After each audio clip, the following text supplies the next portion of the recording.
लेकिन अब उनका नाम वोटर लिस्ट में भारत के ज़ेर इंतज़ाम कश्मीर के चीफ इलेक्टोरल ऑफिसर हरदीश कुमार ने गुज़श्ता दिनों कहा था कि जम्मू कश्मीर में अप्रैल 2020 में मुतारिफ कराए गए अकामत कानून की बाज़ शराइत के तहत किसी भी भारतीय शहरी को, चाहे वो इलाके में तिजारती गरज से मुकीम हो, तालीम हासिल कर रहा हो, सिक्योरिटी या कोई और खदमात अंजाम दे रहा हो, यहाँ के राय दहिंदगान की फहरिस्त में शामिल किया जा सकता है। उनके इस बयान ने एक सियासी तनाज़े को जन्म दिया है।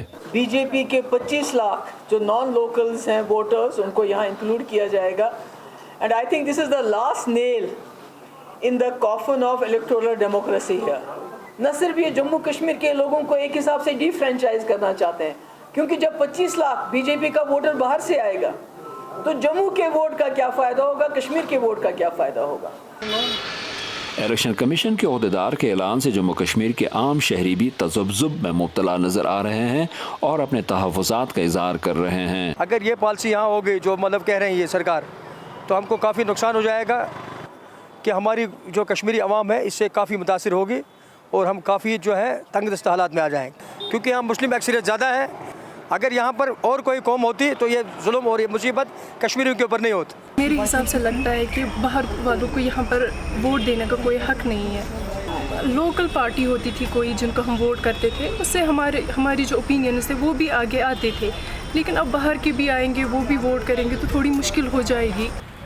लेकिन मरकज़ में हुक्मरान भारतीय जनता पार्टी या बीजेपी ने चीफ इलेक्टोरल ऑफिसर के बयान का खैर मकदम किया है और इसे जमहूरियत के लिए एक नेक शुगून करार दिया है। अगर दिल्ली में जो बाहर से प्रवासी मजदूर वहाँ कुछ देर के लिए मजदूरी करने आए थे या कोई जॉब के सिलसिले में आता, काम के सिलसिले या स्टेज के सिलसिले, अगर वहाँ उनको वोट डालने का हक मिल सकता है तो जम्मू कश्मीर में ये वोट डालने का हक क्यों नहीं। जो इलेक्टोरल ऑफिसर जम्मू कश्मीर की तरफ से जो स्टेटमेंट है, भारतीय जनता पार्टी उसका वेलकम करते हैं, लीगली एथिकली। लेकिन बाज़ तज्ज़ियाकारों और सियासी मुबसरीन का कहना है कि अगर इतनी बड़ी तादाद में गैर मकामी अफराद जम्मू कश्मीर में होने वाले इंतखाबात में वोट डालते हैं तो इससे मकामी वोटर के हुकूक मुतासर हो सकते हैं। कि कई तरह की इम्प्लीकेशंस है। अगर हम एक तरह की इम्प्लीकेशन अगर उसको चलने दें तो यहाँ की जो एक डिस्टिंक्ट जो यहाँ सोट सेफ गार्ड्स थे एम्पावरमेंट वगैरह कम्युनिटीज़ के लिए, रीजन्स के लिए, तो वो इम्पैक्ट हो जाएंगे। जो यहाँ की जो लैंडस्केप है, पॉलिटिकल लैंडस्केप, वो कम्प्लीटली ट्रांसफॉर्म हो जाएगी, अंडरमाइन हो जाएगी। जो रीजनल पार्टीज थे, ग्रुप्स थे, लोग थे, कम्युनिटीज़ थी, जिनका एक हिस्सा रहता था पावर में, एक स्टेक्स रहती थी, वो मुझे लगता है इससे अंडरमाइन भी हो सकता है। इसको रिविज़िट करने की ज़रूरत है।